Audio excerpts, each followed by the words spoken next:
ces peuples. Nous traversons une période où et le mal, ce qui était anormal est devenu normal. Et ce qui nous dérange beaucoup, même l'Église est à la base de ça.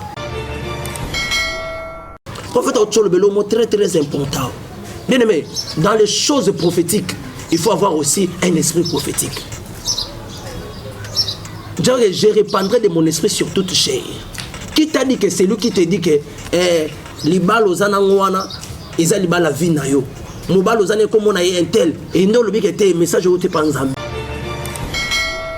net tout le monde professionnel les ont marché j'espère que bien un peu botal à YouTube les ont penché na ba toile nyonso et ça li penda va moko ya makasi. Gloire à Dieu les lo parce que nzamba permet de tokutana na yo maman et puis to le bien makambo yo en tout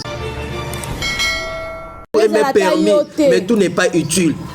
Oui, mais na fin na ole kamu pepe. To peki sina biso yote. Fais ce que tu dois faire. Mais à la fin, ndenge le bina mukana romain, chacun rendra compte de ses œuvres. Tout ce que l'homme aura sémé, c'est ce qu'il moissonnera. Oloni et kobo na oloni et kobo na kuku. Biso tozala kita. Bolanda ka membre officiel télévision. Les lots sont tellement bénis to yambe bino pasteur na prophète à na plateau pour boloba ki mingi. Boloba ki mingi chali yambe la biso a pasteur pour tous ba problème ba foyer bino ba libanda mboka ba diaspora na ba baza a ba bi ma nzambe to bala nzambe ko bunga nzela yango to yambi bango lelo pour ba expliquer biso mam. Avant de faire la plateau na biso ba bi bo s'abonner massivement na membre officiel télévision jusqu'à président Emmanuel Mamou pesa makambo ba vu que déjà pesa na chaîne mamne son réseau qui est bosso to représenter nos pasteurs Balance déjà a yemoro déjà a se présenter pour voir comment on a mobimba. Bonjour pasteur. Bonjour maman nangaye. J'espère que tu es bien.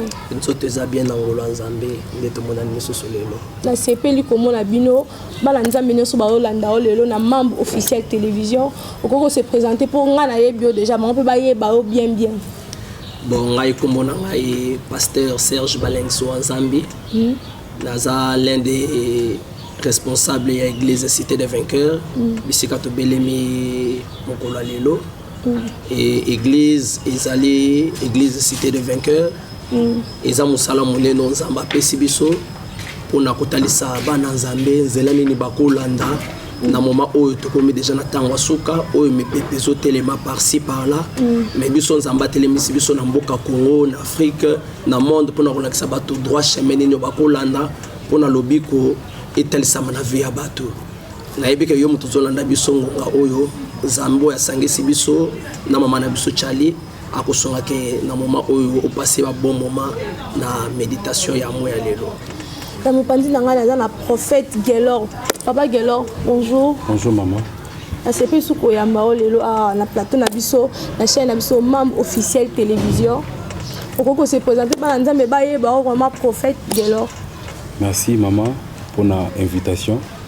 On a pesi bana nzambe nyonso de partout au balanda biso na bengami na kombo ya prophète Israël Ngandu Gelor pasteur responsable de l'église Cité de Vainqueurs oyo nzambe apesi pona orienter bana nzambe. Merci. Tolobaki déjà à chaque fois toujours ça la démission beau commentaire les to yamba serviteur de place au monde nous a touché to cha ba numéro na bango na CEO na place au monde nous a touché oza pour ça okuta na bango oza pour so benga o solola o basa le prière commenter na ce tika numéro na o question na mon la fona pesa o mingi na pasteur Balance pasteur toujours mon na lelo toza na église ya biso Cité de Vainqueurs. Pourquoi Cité de Vainqueurs?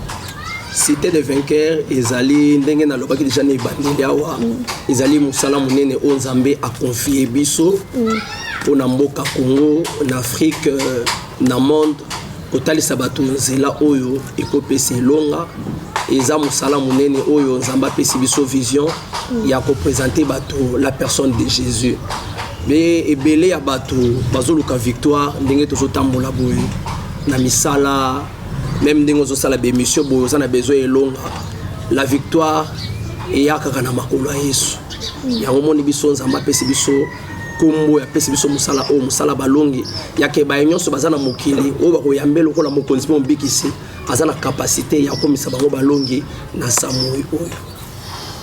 Ok, bon, comme vous citez le vainqueur, le ministère Nabino et Banda vraiment wap.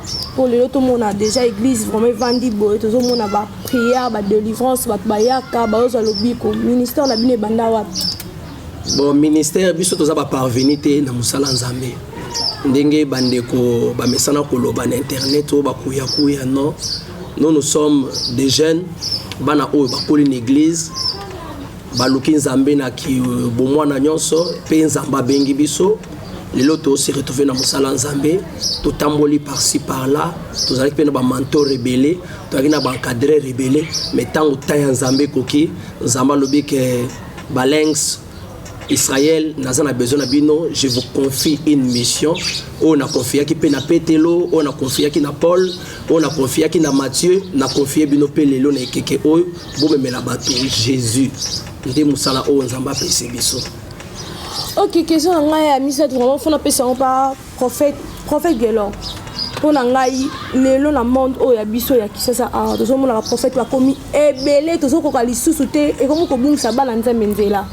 Poto mona ba prophète ba komi koleka surtout na monde ya internet. Ezaka ovandi boko fongola ka YouTube prophète moko abimi prophète moko alobi prophète moko asali boy.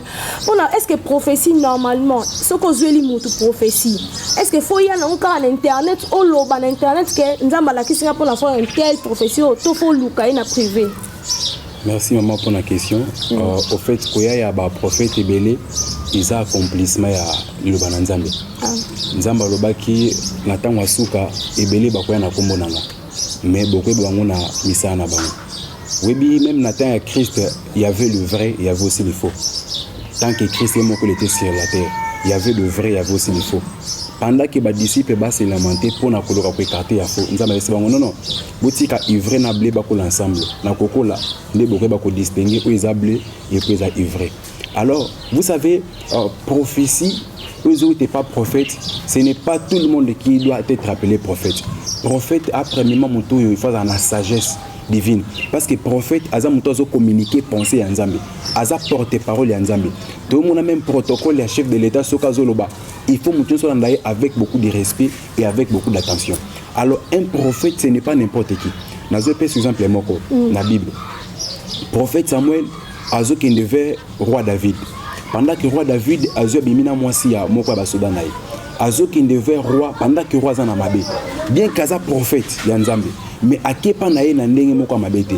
Akepa naï avec beaucoup de sagesse. Ayebi saye roi ceux qui mutoza na 1000 ngombe. Atiki 1000 ngombe naï alandika mutoza na ntaba moko azui tabwa na ponalia.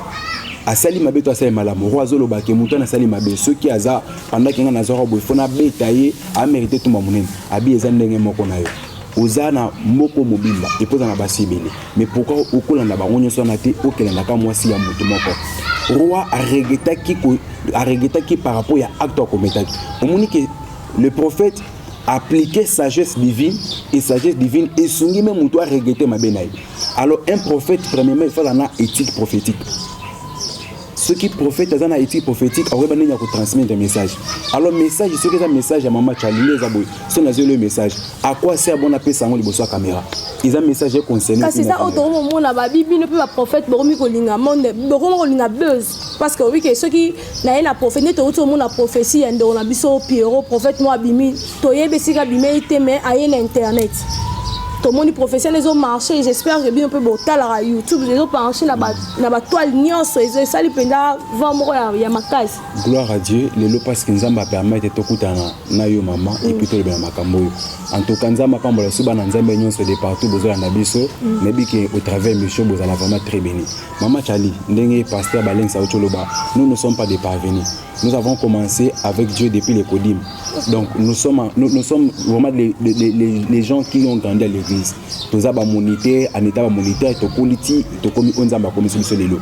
Alors ceux qui prophètent à comment les canaux TV, tous les canaux internet pour transmettre un message, il y a mutuna liboso ya etandomike, topé liboso ya caméra bon internet maman. Il faut qu'on fasse très attention.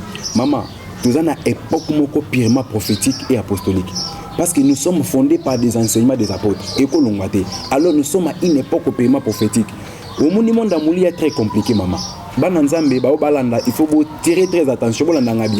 tous à époque au paiement prophétique to comme il veut attendre la fin alors veut attendre la fin nous avons connu ma camboyenne na ba prophète alors molili tellement très organisé ezolinga ebebisa image ya bato oyo nzamba linga assez servi na bango pour na orienter bana nzambe molebi ke na nzela ba prophète ndi bana nzambe bazala révéler bazala orienter na pensée divine nzambe pour être bana ngo mitambwisa bana ngo milengeli c'est pourquoi balinga babebisa image nzambe maman en réalité vous savez l'église de formaka bastarde alors ce comme ni prophète akumolika pona aluka succès wana prophète aluka azara star en réalité l'église de formaka bastarde être prophète n'est pas une sujet de la star une sujet de la célébrité être prophète est une sujet de la responsabilité oui bible zoba celui qui ne prend pas bien soin de sa famille est plus qu'un impidi alors mutu aza star alika na TV yebsanga tanya zo batan ya kwankade batu na kati église mais un responsable yeso azolobaki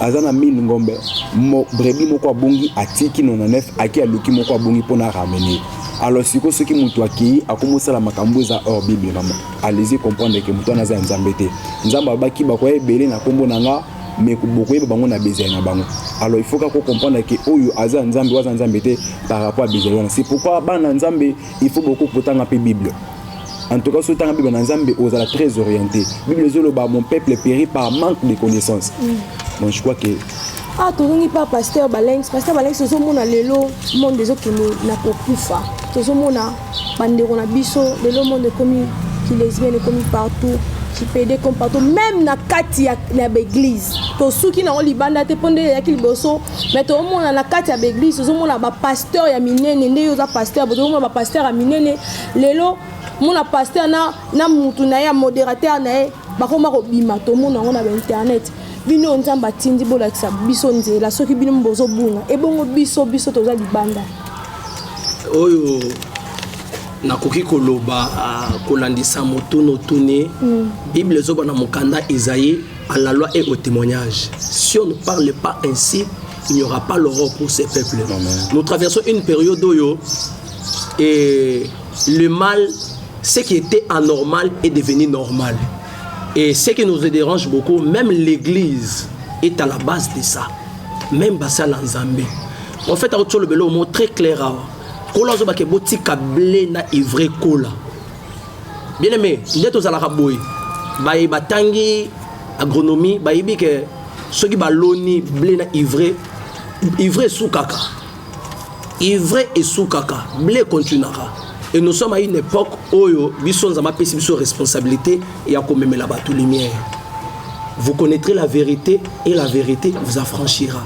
Je suis très étonné. Au cours d'une église, où Bananzambe Baïbi Dadi, Baïbi na Makamaboy, Baïbi diacre, Baïbi na Makamaboy.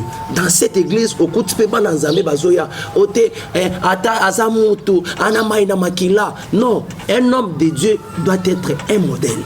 Un homme de Dieu doit être exemplaire. C'est-à-dire que non, ma beba ko luka na batu. Baïba ko tona basala nzambe te. Musala nzamba komi pédé. C'est l'abomination de la désolation. C'est-à-dire que le mal est accru et continue même dans cette église. Bien mais nazo peut so conseil, nazo belota que moi nzambe. Soko za na confirmation que papa no akambara yo, ana makambo, le moment est venu ya ozo ba précaution, oyeba nini ko sala. Oyeba nini ko sala. Comme même on a sentiment. Aujourd'hui l'église est en train de subir l'oppression par rapport à ba sentiment ya bato. Te dadi na biso te mesana to banda musika bitumba non ba pasteur bazé belé boni bazolo bakana bango. Nous devons prendre conscience. Yo moto se retrouver dans mabe oyo tu dois prendre conscience. Yo moto se retrouver dans makambo tu dois prendre conscience. Ya koyeba que non le temps est déjà prêt. Le royaume des cieux dans tout ce que on peut faire nous avons un ciel à gagner. À quoi sert bon au ciel l'homme qui ou comme pédé ou comme lesbienne era ba misusu bazolanda kombo Yesu pour na kabalia fufu et misusu azo simba bible avec bible ko permettre ngana zwa so nazo le ba makambo bible et permettre ngana zwa avion na aux États-Unis lelo bato batel sara maboko ba lisusu te oto ba na zigida lelo ba mbikudi ba lisusu te basila ba lisusu te lelo ba continue église ba koma ba pasteur ba koma ba mama pasteur ba koma ba prophète. Prophète a le mot très très important. Bien aimé, dans les choses prophétiques, il faut avoir aussi un esprit prophétique. Je répandrai de mon esprit sur toute chair. Qui t'a dit que c'est lui qui te dit que libal ozana ngwana eza libal la vie na yo. Mobal ozana comme on a un tel et non le que tes messages au te panzambé. Il y a d'autres messages bazo pesa yo, c'est juste pour te soudoyer. Pour la bataille ça yo ba berner yo. Mais nous sommes à une époque où il faut autant les sabbats. Une époque où il faut les sabbats. Jésus dans sa totalité. Jésus dans sa totalité. Jésus aime la sanctification. Jésus aime la crainte. Jésus, aujourd'hui, toujours 100 000. Mais le résultat, résultat malongé, mais notre Dieu, il est le Dieu des résultats. Mitala pe yo moko okoza la pe da de ozolanda biso pasteur ozolanda biso tala marche na yo o ya lelo ba pasteur e baby ba comme ba pasteur nde ba komi komemisa bandimi masumu o biso ba munima même ça mais pas pasteur po toza ba pasteur le monde tozo mona ba pasteur ba komi na ba komi ko publier ba pasteur o vanda ka bo pasteur mo ba publier qui est o pasteur na ko bakanga ki na ba mineur bino bato bunzamba tindi bino na mukili so bino bozo kota na banzela wana. La chair a ses faiblesses. Ozala musala nzambe ezalo ko landa ko itongami likolo ngomba. Omonda ko itongami likolo ngomba, mutu nyonso ko leka, regard nezala fixer likolo na ko wana. Même ata mutu azokumba vélo so aleki ndako itongami, c'est ça la vie d'un homme de Dieu. Un homme de Dieu doit être une personne de discipline. Moussala Nzambe, il faut se discipliner. Moussala Nzambe, il faut avoir un principe. Parce que la vie chrétienne, c'est une vie de principes.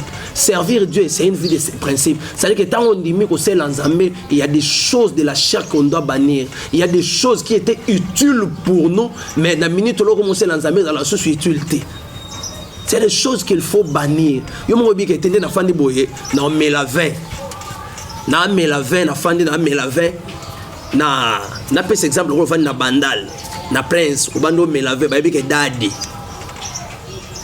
o ko lo ba kete bible pekisinga masangate tu peux avoir raison bible pekisinga na vana na barté tu peux avoir raison mais il y a des fidèles ko betsa mabako il y a des gens ko betsa mabako so ah pasteur il faut à la modèle afin de place au bout pour nani les lois dans Nzambe doivent reprocher ma pasteur. Dadi vraiment, mais que tout est permis, mais tout n'est pas utile. Oui, mais na fin dina ole kamu pepe. To pe kisi na biso yote. Fais ce que tu dois faire. Mais à la fin, ndenge le bina mukanda romain, chacun rendra compte de ses œuvres. Tout ce que l'homme aura sémé, c'est ce qu'il moissonnera. Oloni et kobo na kuku. Biso to zala kita. Mais Zambo, au sali vidéo na yo, sex tap na yo, il y a de cela 2 ans, 3 ans. Mabe ataba bombiango. Mabe ezalo ko la bombe.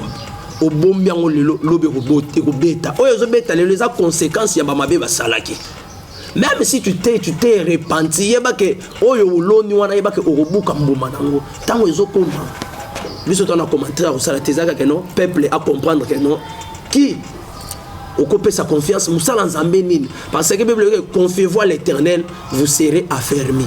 À ses serviteurs, vous réussirez. Nous ne sommes pas venus aujourd'hui pour juger les hommes de Dieu, mais ils ont actualité ou ils ont la minute. Nous voulons éclaircir les enfants de Dieu. Il y a donc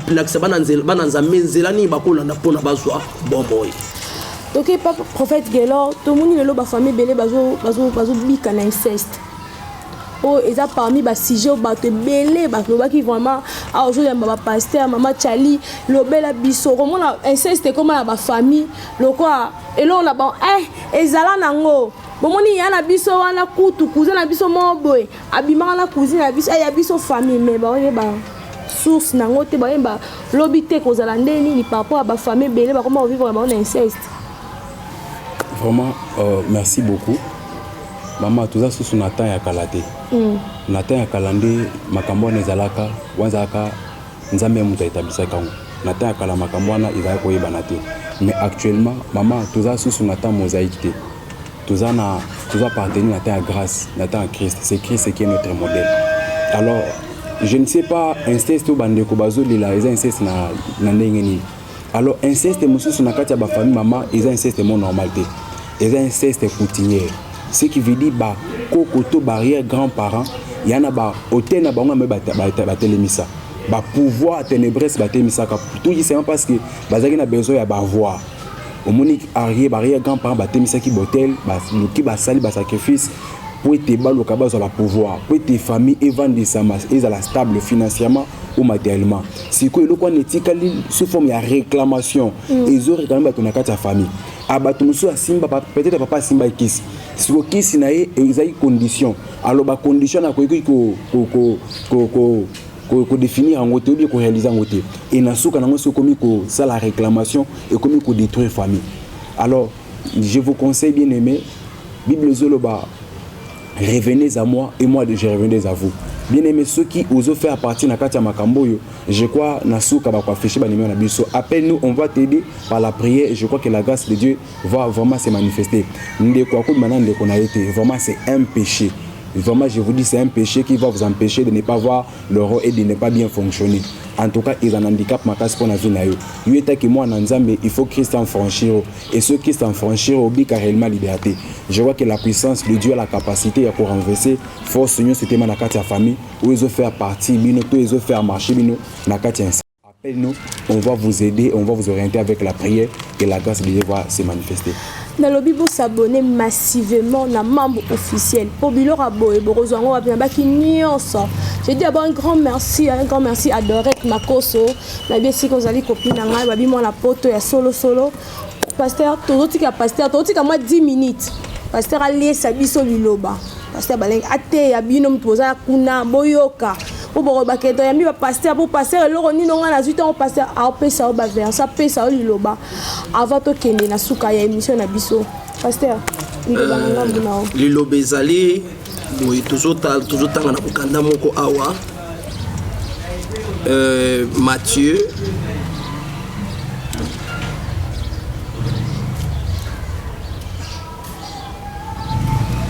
toujours tanga na mukanda Matthieu chapitre 11 verset 28 et na rolobela quelques minutes yo mutozolanda biso mokolo lelo message eza uniquement pour yo. L'année vient de débuter. Il y a une réalité oyo ezo mimonisa déjà na année oyo. Tu as déjà les informations ya année 2022 ndozolanda biso boye. Année 2022 bandelio na ba difficulté, na ba maladie, na ba échec, na ba complications, même ndozolo ba boye. Année 2022 bandelo même salesili. Mais mokolo lelo, je dois te présenter les dieux des cités des vainqueurs. Amen. Les dieux qu'on nous a présentés dès nos bas âges. Zambo biso tozo talisayo azan zambo yo ba betela biso masolo pe toza ba résultat ya zambe oto tanga na mukanda ya Matthieu chapitre 11 verset 28. Venez à moi vous tous qui êtes fatigués et chargés, je vous donnerai du repos.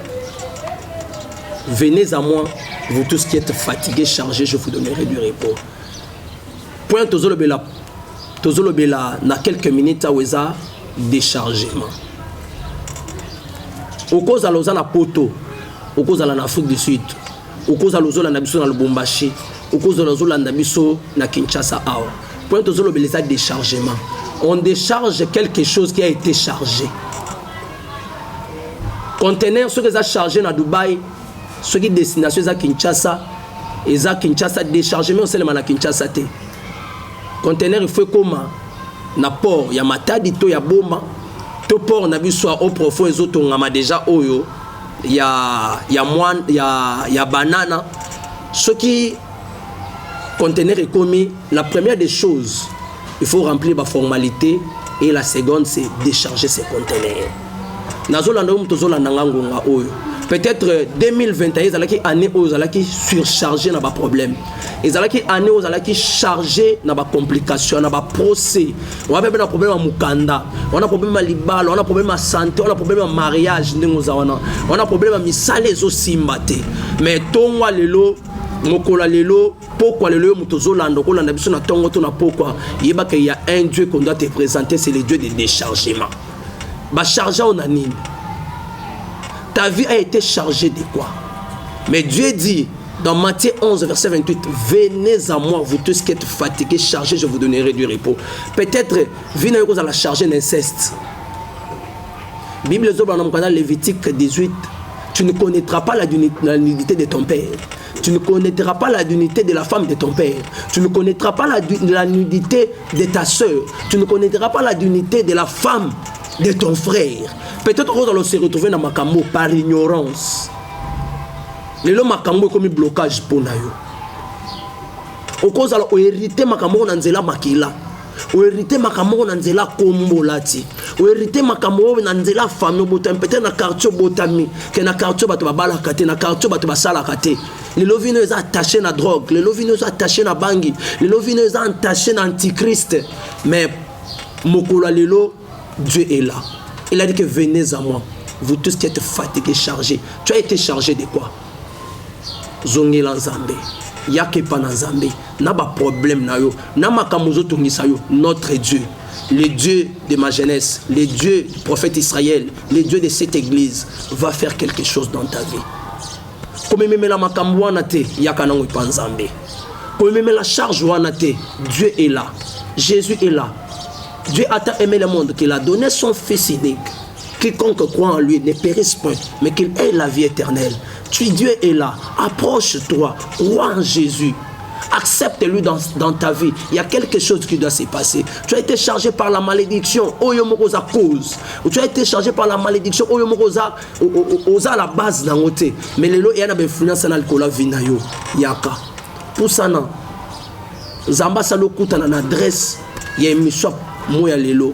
Émission journal lelo. Que les dieux de cette église, les dieux des prophètes Israël, en a besoin de changer vinayo. Venez à moi, vous tous qui êtes fatigués, chargés. Les dieux de cette église, les dieux de Mama Tchali, Zambo Sangé Sibiso, il est capable de changer dans la situation où traverser. Il y aura des numéros. C'est en contact. Nous allons te présenter Jésus pur, sans mélange. Lokolo Yoki, la Bible que la foi veut de ce qu'on entend. Si tu acceptes, tu crois ce que je viens de te dire, les dieux de déchargement va décharger ta vie. Nzambe na monde lelo vraiment toza béni vraiment parce que ils toni to cité liloba oyo koloba na bana nzambe ba olanda o ba diaspora surtout ba o ebele ba obenga ba kuna mingi wazana mama na za poma mukanda toza poma boesika na vandi ezo bimate prombo awa na Lubumbashi awa mona mutu banda bali azobota te akota banda zala ye ata libala muta proposer azate liloba suko koloba na bana nzambe ba olanda oyo ko simba mutema na ye. Gloire à Dieu. Notre Dieu déclare dans sa parole Christ à moi, espérance de la gloire. Et notre Dieu déclare pour dire les projets que j'ai pour vous, c'est ceux des projets de bonheur et non de malheur. Maman, je parle à quelqu'un qui me suit à ces moments. De partout vous nous suivez. Dans les États-Unis, dans l'Europe, dans la France, dans l'Allemagne, dans Londres, dans Lubumbashi, dans l'Afrique du Sud, dans Londres, dans Hollande, de partout vous nous suivez. Bien aimés, nous avons un Dieu puissant, un Dieu très haut. Notre Dieu déclare devant lui tout genou fléchi et toute langue confesse qu'il est Seigneur. Amen. Bien aimé, il a dit toute langue confesse qu'il est Seigneur. Ceux qui stérilité de la taille, maman et qu'on fléchit les bourgeois combat Jésus-Christ. Peut-être les bourgeois qui s'y amondé et qu'on fléchit. Nazou biso avec beaucoup d'assurance les bourgeois combat qui s'y fléchit. C'est pourquoi Nzamba sala appelle moko sonalel. Venez à moi, vous tous qui êtes fatigués, chargés, moi l'Éternel, je vous donnerai du repos. Bien aimé, oluki ba conseil mi. Ba biso moni inter sur l'année makamuna yo mukande simba. Ça fait 2 ans et simbité. Bien aimé ya kanzambe yo a déchargé yo. Enfin que ba charge non so balati sakio et non bien aimé. Enfin que Christ a été manabo monayo. Il y a que Christ qui peut maintenant t'orienter. Bien aimé, ça a raté avec tes amis. Na ba relation est ratée. Na ba ambition, ba projet raté. Autant que classe me simbité, ils ont raté kaka. Tout peut rater sauf la prière. Bien aimé, arme mokaka exact na capacité, il y a qu'à faire fléchir, il y a qu'à faire paralyser, il y a qu'à faire renverser. Oignon se télémélo, le col à obstacle, le col à barrière, le col à stérilité, le col à complication. Bien aimé, c'est la prière. Je vais dire à quelqu'un, il faut persévérer. Ne te décourage pas. Car notre Dieu accompagne que le lycée là qui se décourage. Naibisa mutumo que soirée à l'élo, tomo à l'élo et zaponayo. Tout simplement parce que makambo bona okuta na ngote na vie. Nzamba occasionné occasion pamba te bien-aimé. À occasion parce qu'il y a des déclenchement, il y a changement vie ne compément. C'est pourquoi Nzamba permettre yo on a biso na zela mama chali. Enfin que makambo sika iba na vie na yo. Moi je crois et je déclare que nouveau départ iba na vie na yo. Si seulement si tu crois à la puissance de Dieu. La Bible déclare la foi vient de ce qu'on attend. Ata okotaki na kate désespoir on a loba otika nzamba lola abotsa fa na kati na kombo na Yesu. C'est pourquoi bien-aimé ne désespère pas. Il faut encore persévérer. Persévérer parce qu'il y a un Dieu qui commence maintenant une nouvelle départ. Bien-aimé envola ce qui ba na vie na yo. À cause ya nzambe a occasionné occasion malam. Et je crois que puissance na nzambe et simbo besikoza et ma transformation stérilité la tayo complication la tayo et zo fléchi au nom puissant de Jésus-Christ. Et je déclare nouveau départ na vie na yo au nom puissant de Jésus-Christ. Bien-aimé, n'hésite pas, entre en contact avec nous et je vois que la grâce de Dieu va vraiment se manifester et le Dieu du ciel va encore nous orienter plus pour ta vie. Enfin, que stabilité, kimia, tu ne peux pas être troublé parce que notre Dieu est un Dieu fidèle. Il finit par accomplir ce qu'il a dit. Il a dit, les projets que j'ai pour vous, ce sont des projets de bonheur et de malheur. Sozobi ka malheur, obi ka complication et outi panzambete. Alors il faut si tout renversant la puissance à prière. Je tiens à signaler quelqu'un. C'est lui qui a la capacité de fléchir les genoux. Il a la puissance de se tenir debout devant les obstacles. Et comme il si obana ko minimiser nyon ce élément na bomo na yo. Et comme il si obana ko redire à rien, onyon ce élément na bomo na yo. Bana Israël boso mira Jéricho et toblaki bango. Mais tant ba minimiser bandi ko adorer Nzambe. Bandi ko louer Nzambe. Bien-aimé mivre zaki moulai et s'enfoncer qui ba matai le kwa mir. Na déclarer mutumoko barrière. Mukanda wezangisa ki bien-aimé. Ezo fléchir au comprendre la tenir aux appels pe makambo mukanda ezo ke mena rapidité na facilité. D'ailleurs je déclare l'onction de la rapidité facilité bisikoza. Que Dieu du ciel te bénisse abondamment. Ah, toza to moni pasteur Serge. Yo kokiko expliquer bala nzambo ba olanda biso. Pour fongoye la biso vraiment comme ramène la biso bien pour oyo eza musala ezobanda le 22 février. Musala na biso ezali grand thème ezali manifeste ta force et fais-toi un nom. Et déjà dénommé la mentalité d'un champion. Tu es champion. Yom toza na ngai ba koza champion.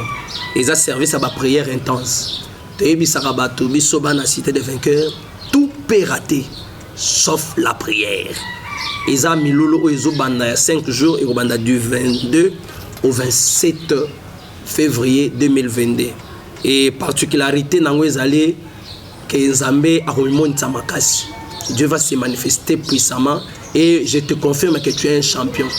Bien aimé, ndongo tami boy, ndo se retrouve en vivre aux champions. Aux champions à Massanoté. Et Dieu a une mission avec toi. Et la mentalité des champions, un champion a sa façon de voir les choses. Un champion a sa dimension d'observer les choses. Champion allait la rater. Champion a comme le bossa mer rouge allait la rater. Champion a comme le bossa Jourdain allait la rater. Champion a comme le bossa Jéricho a vu qu'il a un Dieu où il y a des mêlés, capable il y a quoi il s'est Jéricho pas traverser. Fais-toi un nom. Manifeste ta force. C'est-à-dire que comme tu as reçu Jésus-Christ dans ta vie, sache-le bien que tu as déjà une force que les autres n'en ont pas. Comme tu as reçu déjà Jésus dans ta vie, tu as l'identité. En toi, il y a une vie. En toi, il y a l'identité de Christ. Celui qui a Christ en lui, il sait comment orienter sa vie. Il sait comment s'imposer, même dans le milieu occultisme, même dans le milieu pédé, même dans le milieu faux prophète. Mais jeune, courage à pour nani. Tu as courage à parce que tu es celui qui est à nous. Parce que celui qui est à nous est plus fort que celui qui est dans ce monde. C'est pour cela que nous voulons manifester notre force et se faire un nom. Celui qui a Jésus à Koufaloko la Batunion sauté. Celui qui a Jésus, il faut que la trace. Nous parlons d'Abraham. Il pose Abraham à l'élo.